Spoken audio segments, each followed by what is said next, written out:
प्रदेश विधानमंडल का मानसून सत्र आज समाजवादी पार्टी सहित अउरियो विपक्षी दलन के विरोध के बिच्चे शुरू भइल। दिवंगत नेता लोगन के श्रद्धांजलि देले के बाद कार्यवाही दिन भर बदे स्थगित कर दिहल गई। मुख्यमंत्री योगी आदित्यनाथ सत्र शुरू भइले से पहले कहले कि प्रदेश के जनता के इस सत्र से बहुते उम्मीद हो और सरकार बाढ़ सहित अउरियो मुद्दन पर चर्चा करी। वहाँ के कहनी कि सरकार मानसून सत्र के दौरान विपक्ष के सवालन के जवाब देवे बदे तैयार हो। महत्वपूर्ण मुद्दों पर चर्चा का एक माध्यम सदन है और सदन की इस कार्रवाई को बेहतरीन तरीके से संचालित करने के लिए और प्रत्येक मुद्दे पर चर्चा करने के लिए सरकार ने कल दलीय नेताओं की बैठक में भी इस बारे में बहुत स्पष्ट रूप से कहा है कि हम हर मुद्दे पर चर्चा करने को तैयार हैं और माननीय सदस्यों के द्वारा विपक्ष के द्वारा उठाए जाने वाले किसी भी मुद्दे को सदन में पूरा सार्थक जवाब देने के लिए भी सरकार का पक्ष पूरी मजबूती के साथ खड़ा है। मुझे विश्वास है कि सभी माननीय सदस्य इस मानसून सत्र में भाग लेकर के और निर्विघ्न कार्रवाई को संपादित करते हुए जनता से जुड़े हुए सार्थक मुद्दों पर चर्चा करेंगे और प्रदेश के सर्वांगीण विकास को लेकर के एक व्यापक कार्य योजना बनाएंगे। मुख्यमंत्री योगी आदित्यनाथ विधानसभा में विधायकन बदे स्वास्थ्य शिविरों के उद्घाटन कैले। इस सत्र के दौरान पहला बार विधानसभा में महिला सदस्यन बदे 22 सितंबर का दिन आरक्षित कैल गई हो। मुख्यमंत्री यह के ऐतिहासिक मौका बतौले हुए। हमारे पीठासीन अधिकारियों ने 22 सितंबर का दिन सभी महिला सदस्यों को महिला सशक्तिकरण में महिला सम्मान, सुरक्षा और स्वावलंबन के लिए डबल इंजन की सरकार के द्वारा क्या कदम उठाए गए हैं, आगे क्या अपेक्षाएं हैं, एक दिन केवल इसी मुद्दे पर चर्चा करने के लिए रखा गया है। मुझे पूरा विश्वास है कि इन सभी मुद्दों पर सारगर्भित चर्चा को आगे बढ़ाने में हमें मदद मिलेगी और दोनों सदनों के माध्यम से जो कार्य होगा वह पूरे देश के अंदर विधानमंडल की कार्रवाई अपनी प्रभावी छाप छोड़ने में सफल होगी। प्रदेश सरकार काल ही 17 IAS अधिकारियों का तबादला कैले। वाराणसी, चित्रकूट, सुल्तानपुर, अमेठी, फतेहपुर और मथुरा जिलन में नया मुख्य विकास अधिकारी तैनात कैल गई हवें। एक साथ ही गोरखपुर, वाराणसी, अलीगढ़ और बुलंदशहर खुर्जा विकास प्राधिकरण में नया उपाध्यक्ष नियुक्त भइल हवें। गाजियाबाद का नगर आयुक्त महेंद्र सिंह तंवर के गोरखपुर विकास प्राधिकरण का उपाध्यक्ष बनावल गई हो।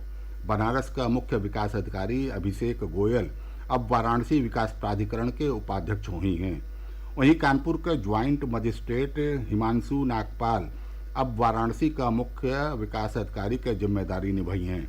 एकरे अलावे प्रतीक्षारत संजीव सिंह के वित्त विभाग का विशेष सचिव और संयुक्त राज्य निर्वाचन आयुक्त कृष्ण कुमार गुप्ता के माध्यमिक शिक्षा विभाग का विशेष सचिव बनावल गई हो।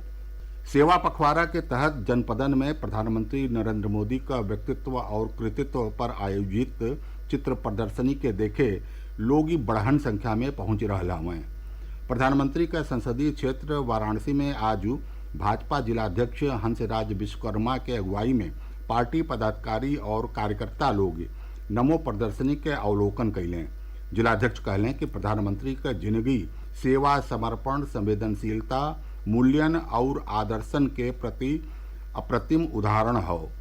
और देवरिया जिला में 15 जगहिन पर लगावल गई 3 दिवसीय नमो प्रदर्शनी का आज समापन हो गई। नगर पालिका सभागार में प्रदर्शनी के समापन पर नगर पालिका अध्यक्ष अलका सिंह कहलिन की प्रदर्शनी के जरिया से पिछला 3 दिन के दौरान बढ़हन संख्या में लोग प्रधानमंत्री के जिंदगी के विभिन्न पहलुओं के जनलें। देवरिया में आज एगो पुरान 2 मंजिला मकान ढहले से ओकरे मलबा में दब के 3 लोगन के मौत हो गई और एगो अउरियो घायल हो गई हैं। मृतकन में पति पत्नी और उनकर मासूम बच्ची शामिल हो। दुर्घटना शहर का अंसारी रोड के नगीचे भोर में 3 बजे भइल। हादसा के समय परिवार के सदस्य घरे में सुतल रहलें। पुलिस बतौलस कि मृतक किराया के मकान में रहत रहलें।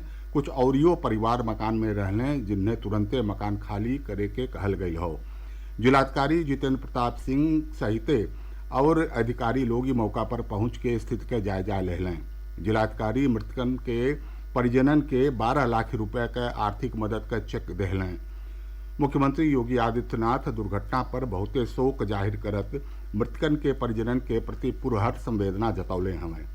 प्रदेश में पिछला सप्ताह भइल बरखा के नाते नदियन का जलस्तर बढ़ी रहल हो। वाराणसी में गंगा का जलस्तर बढ़ने से घाटन के आपसी संपर्क टूट गई हो। मऊ में घाघरा नदी का जलस्तर बढ़ने से तटवर्ती क्षेत्रन में सतर्कता बढ़ा दिहल गई हो। गोरखपुर और श्रावस्ती में राप्ती नदी के उफान पर भइले के नाते कई गांवन पर बाढ़ी के खतरा बढ़ गई हो। ओहर मौसम विभाग बेहने से पूर्वी उत्तर प्रदेश के कई जगहिन पर फिर से बरखा होखे के संभावना जतौले हो। समाचार पूरा भइल।